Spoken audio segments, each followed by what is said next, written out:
Hello everybody, Andrea Twarowski here with Dentalelle Tutoring. You might be wondering, what is the best way to study? Is it reading the textbook? Is it going through your notes? Is it highlighting? Is it doing mock exams? Is it watching videos such as this one? Well, I do suggest to do a little bit of everything, but that also depends on the student. Because I know for myself, if I just simply read my notes, that helps me. But then I like to watch a video, and then I like to mix it up by doing a mock exam, and that just seems to help me. But I do know a lot of students out there that prefer to go through the textbook and then highlight as much as possible and then read through that. And then they like to go through their notes, the modules, and then they like to do mock exams. But there are other students who only like to listen to a lecture.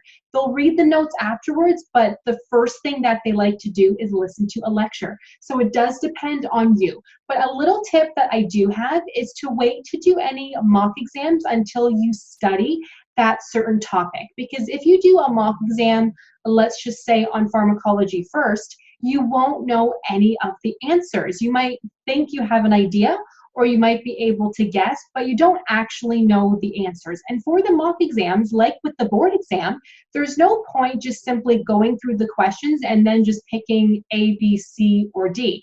It makes sense to read the question, think in your head what the answer is, look at the answers that are provided, and then pick one from there. Because if you simply look at the question, look at the answers, and you don't really know the answer, then you're just kind of picking an answer without picking an answer properly, if that makes sense. Because for the board exam, you want to pass, and one question, two questions, three questions can make a difference. So I don't want you to simply take the test and hope for the best. You know, I want you to know as much as possible. And that's why mock exams are so important, because even if you think you know a topic well, let's take the topic oral pathology. You know, I do talk about that often because I find that a lot of students think they know oral pathology, but then when I do a lecture on it and I tell them to pick apart certain images and tell me what oral pathology that is, they have no idea.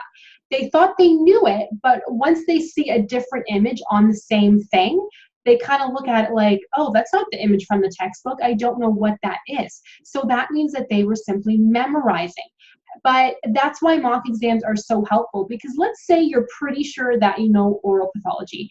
Take a mock exam from a different source. So not one that you made up yourself, but say take a mock exam that your friend made up, a classmate, your teacher. I can help you with that. I have tons of mock exams for you.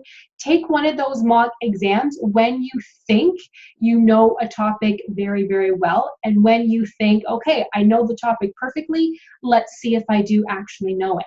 Take that mock exam and see how many questions you get right. If you do amazing, then that's perfect. Don't study that topic for a while. I'm not saying put the topic away forever, because you should still look at it again to kind of refresh your memory, but you can put it away.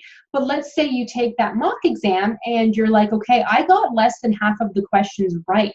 I think I need to go back and study this again, because clearly I didn't know as much as I thought I did.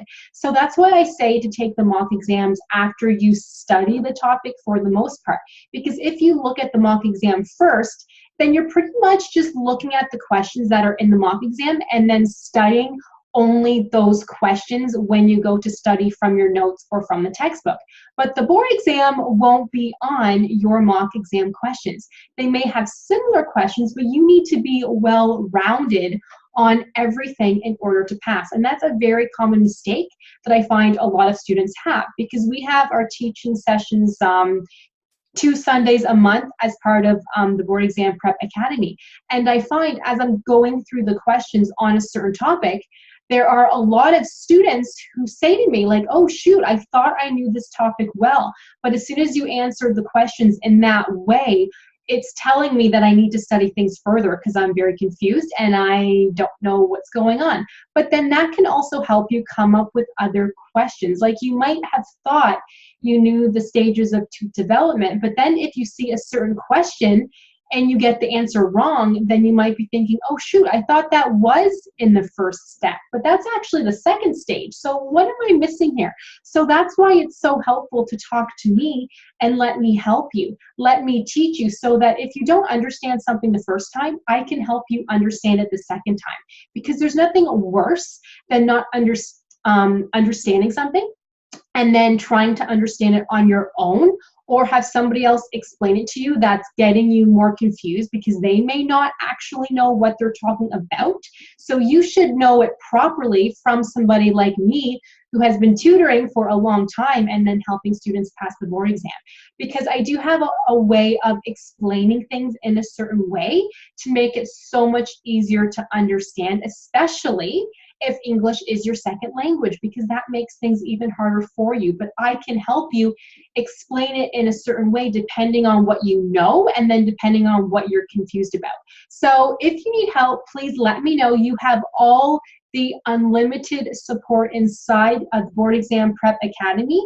So that is the best thing to get started with, so that you don't have to be overwhelmed and you don't have to be the day before the board exam thinking, what do I study now? I will teach you guys everything. I will help you study per week. So maybe the day before the board exam, you can actually take it easy and feel confident, because it's so important to feel confident for the board exam. Because if you don't feel confident, you can get inside your own head and think, oh my God, how am I going to pass this? I'm not going to pass this. I don't know anything. And that's the worst thing that you can possibly do. So it's nice to have support. It's nice to talk to other students to feel that you're not alone. Because inside the Board Exam Prep Academy, we also have a nice private Facebook group also. So you can talk to other students. If you have questions, talk to them, because maybe some of you have the same questions, so that I can help you. So there's always unlimited support all of the time, so you don't have to stress so much, and you know, so you can feel confident, because there's nothing worse than having all of that stress, having all of that anxiety. So if you have any questions about the Board Exam Prep Academy, let me know, because it is now open. So let me know. I am happy to teach anybody. I will see you guys in the next video.